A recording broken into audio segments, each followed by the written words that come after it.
इस वैशाख मास में हम स्नान दान कैसे करें, व्रत कैसे रखें, स्नान कैसे करें, कब स्नान करें, पूरी जानकारी इस वीडियो में मिलेगी। राधे राधे। आप लोग कैसे हैं? आशा करते हैं कि आप लोग स्वस्थ होंगे, मस्त होंगे, अपने अपने अच्छे अच्छे काम में बिल्कुल व्यस्त होंगे। तो मैं हूँ आपकी रंजना और स्वागत करती हूँ वैष्णवी देसी सांग चैनल में। आप लोग कैसे हैं बताने के लिए आप लोग कमेंट बॉक्स में राधे राधे जरूर लिखना।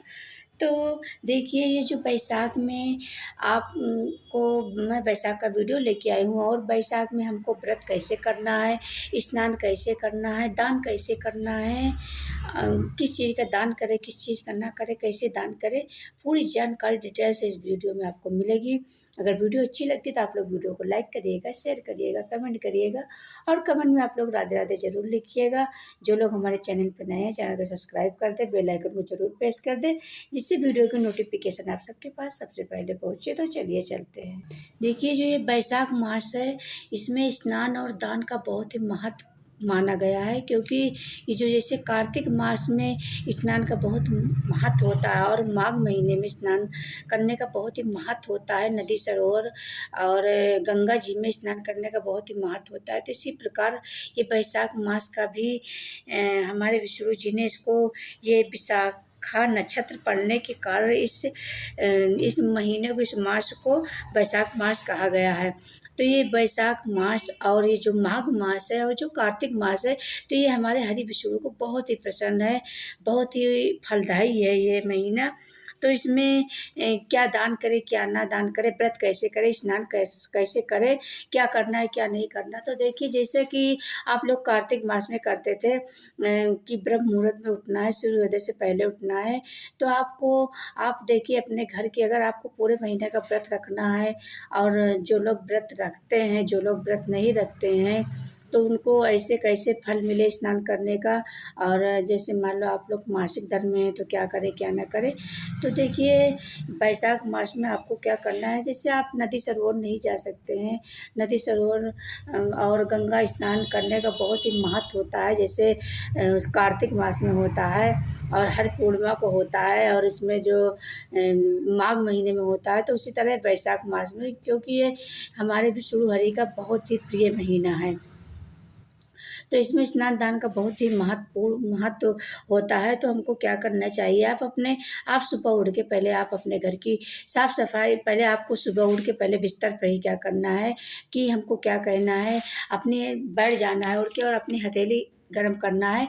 और हथेली गर्म करके क्या हमको कहना है कि काराग्रे वस्ते लक्ष्मी, कर मध्ये सरस्वती, करमूले तु गोविंद, प्रभाते कर दर्शनम। तो पहले हमको लक्ष्मी जी का दर्शन करना है, उसके बाद में हमको माता सरस्वती का दर्शन करना है, फिर हमको क्या करना है, अपने विष्णु हरि का दर्शन करना है। दर्शन करने के बाद फिर हमको अपनी हथेली गर्म करना है और क्या कहना है कि यानी कि पहले तो हमको यानी कि कर के भाग में माता लक्ष्मी और मध्य यानी बीच में माता सरस्वती और कर मूले तो गोविंदा, प्रभाते ने भगवान से यही कि प्रभाते कर दर्शन है। उसके बाद में अपनी हथेली गर्म करना है। फिर आपको कहना है कि हे माता लक्ष्मी, आप हमारे घर में सदा सदा के लिए विराजमान हो और हमारे घर में हमेशा बरकत बनी रहे, किसी चीज़ की कमी ना हो। उसके बाद में हमको सरस्वती माता से कहना है कि हे सरस्वती माता, आप हमारे जीभा में निवास करें और अशब्द बात बिल्कुल हमारे जुबान से ना निकले और पूरे दिन अच्छी वाणी निकले। उसके बाद में श्रीमन नारायण का से कहना है कि हे भगवान श्रीमन नारायण, हमारे विष्णु हरि जगत पालनहार, आज का दिन खूब अच्छा देना और हमेशा हमारे घर में हंसी खुशियों से भरा रहे, हमसे कोई भी गलती ना हो, किसी प्रकार का पाप ना हो। क्योंकि देखिए, जीवन में हर तरह के हमसे पाप होते रहते हैं, तो हमको उस पाप का प्रायश्चित करना है, उसको पश्चाताप करना है, क्योंकि हर जाने अनजाने में बहुत सारे हमसे पाप हो जाते हैं। तो इस पाप को हमको कैसे मुक्ति मिले, तो इस तरह से फिर करके फिर हमको धरती माता को प्रणाम करके उसके बाद में आपको अपने घर की मेन गेट खोल देना है। मेन गेट खोलने के बाद आप अपने पीछे से आप अपने घर में, पूरे घर में झाड़ू लगाइए, उसके बाद में पोछा लगाइए। उसके बाद में आपको दरवाजे पे आपको पानी डालना है। पानी डालने के बाद फिर आपको क्या करना है कि आप अगर नदी सरोवर नहीं जा सकते हैं तो आप अपने घर के जो जल है, जल में आप क्या करिए कि आप अपने घर के जल में गंगा जल डाल लीजिए। गंगा जल डालने के बाद आप स्नान कर लीजिए और अपने मन में ध्यान, अपने मन में ये भाव बनाइए कि हम गंगा जी में स्नान कर रहे हैं, हम गंगा जमुना में स्नान कर रहे हैं, हम प्रयागराज में स्नान कर रहे हैं। तो इस तरह से आप भाव बनाकर स्नान करते जाइए तो आपको पूरा गंगा जल ये समझ में आएगा कि हम गंगा जल में ही स्नान कर रहे हैं, गंगा जी में स्नान कर रहे हैं। स्नान करने के बाद आपको सुंदर सा वस्त्र पहन लेना है, पीला या लाल वस्त्र आपको पहन लेना है। पहनने के बाद फिर आपको क्या करना है कि आप अपने जल में गंगा जल डालिए, रोली डालिए, अक्षत डालिए, गुड़ डालिए। इस तरह से आपको और एक लाल फूल तैयार डालिए। उसके बाद में आपको सूर्य भगवान को जल चढ़ाना है। सूर्य भगवान को आप जल चढ़ाते समय आपको 12 नाम लेना है सूर्य भगवान का। सूर्याय नमो नमः, सूर्याय नमो नमः, इस तरह से आप कहते जाइए। अगर आपको 12 नाम नहीं आ रहा है तो आप सूर्याय नमो नमः, सूर्याय नमो नमः, इस तरह से आप कहते जाइए और सूर्य भगवान को जल देते जाइए। उसके बाद में आपको 7 परिक्रमा करनी है। 7 परिक्रमा करने के बाद आपको सूर्य भगवान से प्रार्थना करना है कि हे सूर्य भगवान, आपको अंधकार मिटाने के लिए बहुत बहुत धन्यवाद। और आपने अंधकार मिटाकर, जैसे आपने पूरे जग का अंधकार मिटाकर प्रकाश फैलाया, उसी तरह आप हमारे घर में हमारे बच्चों का अंधकार मिटाइए और प्रकाश फैलाइए। आप हमारे घर का प्रकाश, अंधकार दूर करिए और प्रकाश लाइए। इस तरह से आपको सूर्य भगवान से प्रार्थना करनी है, क्योंकि देखिए जैसे आप लाइट का बिल दे रहे हैं तो हमारे सूर्य भगवान आपको फ्री में इतना अंधकार मिटाएं और उजाला फैलाए हुए हैं, तो आपको उनको धन्यवाद देने में क्या दिक्कत है। इस तरह से फिर आपको क्या करना है कि तुलसी माता में जल देना है, तुलसी माता में जल चढ़ाना है। और सूर्योदय से पहले तुलसी माता में आप दीपक जलाइए, घी का दीपक जलाइए। अगर घी नहीं है तो आप तिल्ली का तेल का दीपक जला सकते हैं। इस तरह से आपको तुलसी माता में दीपक जलाना है दोनों टाइम और जल चढ़ाना है। उसके बाद में फिर आपको वैशाख महीना फिर आपको विष्णु जी का पूजा करना है, क्योंकि देखिए उस दिन आपको विष्णु जी का भी पूजा करना है और लक्ष्मी जी का पूजा करना है, गणेश जी का पूजा करना है। और पूजा करने के बाद आपको, अगर आप व्रत रहते हैं तो, अगर व्रत नहीं रहते तो फिर तब भी आपको इस तरह से करना है। उसके बाद में आपको पूरे दिन अच्छे से अपने घर में अच्छे से व्यवहार करें। अगर आप फलाहार रहते तो फलाहार रहें, नहीं एक टाइम मीठा भोजन आप कर सकते हैं, मीठा भोजन कर सकते हैं, नमक नहीं खा सकते हैं। अगर जैसे आपको ज़्यादा दिक्कतें आ रही हैं तो चलिए आप एक बगैर लहसुन प्याज डाले हुए आप भोजन कर सकते हैं, नमक ले सकते हैं, फलाहार नमक ले सकते हैं।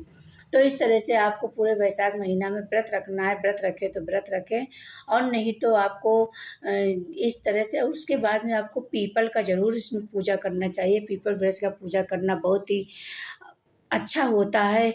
और क्योंकि देखिए उसमें 33 देवी देवताओं का वास होता है, तो उसमें हमारे माता लक्ष्मी और विष्णु भगवान का उसमें वास रहता है। तो हमको उस दिन पीपल वृक्ष का पूरे वैशाख महीना पूजा करना चाहिए और ब्रह्म मुहूर्त में उनमें जल चढ़ाना चाहिए और दीपक जलाना चाहिए। आप कड़ू का तेल का भी दीपक जला सकती हैं, घी का दीपक जला सकती हैं, धूप बत्ती जला सकती हैं, आप कुछ मीठा चढ़ा सकती हैं। और इस तरह से पीपल वृक्ष का आपको पूजा करना है। मंदिर में भी आपको पूजा करना है, मंदिर में आप पूजा कर सकते हैं। वैशाख महीने में सबसे ज़्यादा जल का दान बहुत महत्व माना गया है, बहुत ही महत्व माना गया है। क्योंकि देखिए जैसे जाने अनजाने में हमसे बहुत सारी गलतियाँ हो जाती है। देखिए अगर हम झाड़ू लगाते हैं तो कितनी चींटी मर जाती है, पाँव तले हम चलते हैं तो कितनी चींटियाँ मर जाती है। तो वो अनजाने में हमसे गलतियाँ, पाप होते रहते हैं, जिसका हमको कभी अनुभव नहीं होता कि हम पाप कर रहे हैं। पाप हम बहुत सारा कर लेते हैं।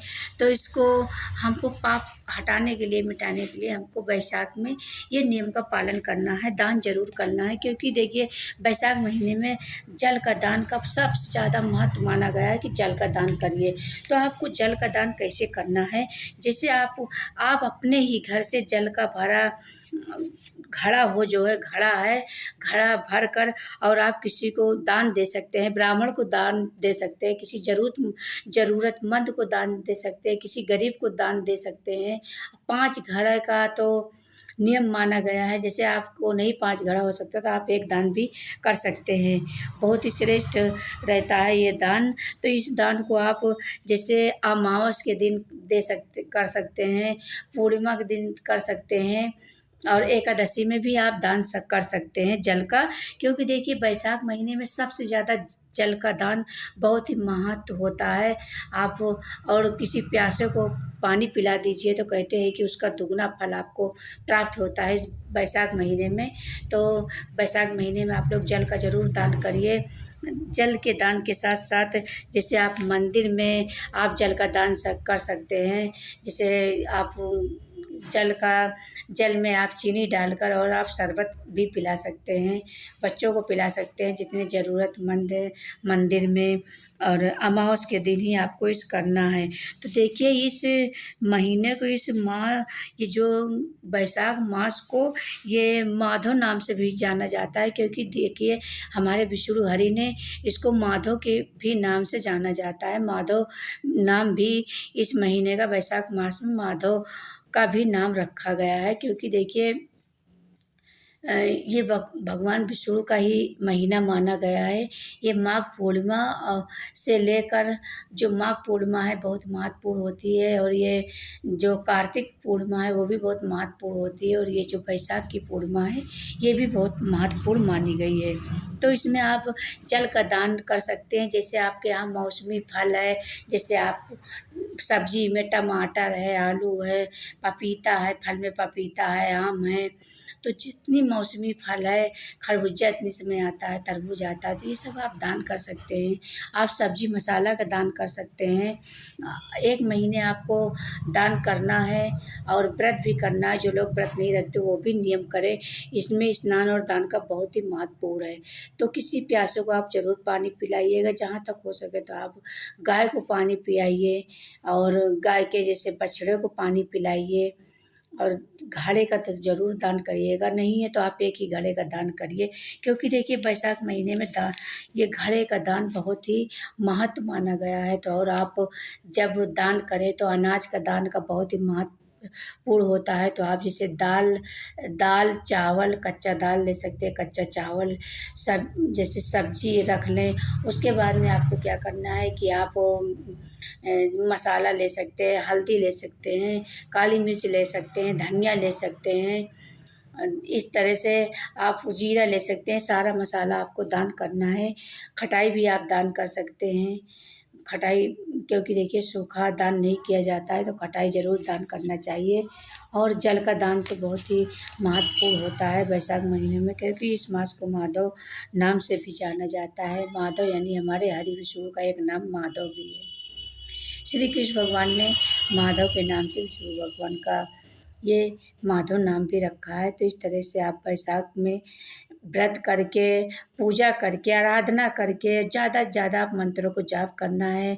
आप कोई भी मंत्र का जाप कर सकते हैं, जैसे ओम विष्णुप्रियाय नमो नमः, ओम महालक्ष्मी नमो नमः, ओम विष्णुप्रियाय नमो नमः, ओम धनम प्रदाय नमो नमः, ओम विश्वजनन्ये नमो नमः, ओम महालक्ष्मी नमो नमः, ओम विष्णुप्रियाय नमो नमः, ओम धनम प्रदाय नमो नमः, ओम विश्वजनन्ये नमो नमः। इस तरह से आप विष्णु भगवान का निरंतर पूरे 1 महीना आप नाम ले सकते हैं। उनका नाम लेने से, उनका मंत्र जप करने से कहते हैं कि व्यक्ति का सारा पाप नष्ट हो जाता है और वो उनके भागीदार हो जाता है हमेशा हमेशा के लिए। तो इस तरह से जैसे कार्तिक महीने में तुलसी का पूजा होता है, उसी तरह आपको ये बैसाख महीने में भी आपको तुलसी पूजा का बहुत ही महत्व माना गया। तो आप तुलसी पूजा ज़रूर करिएगा।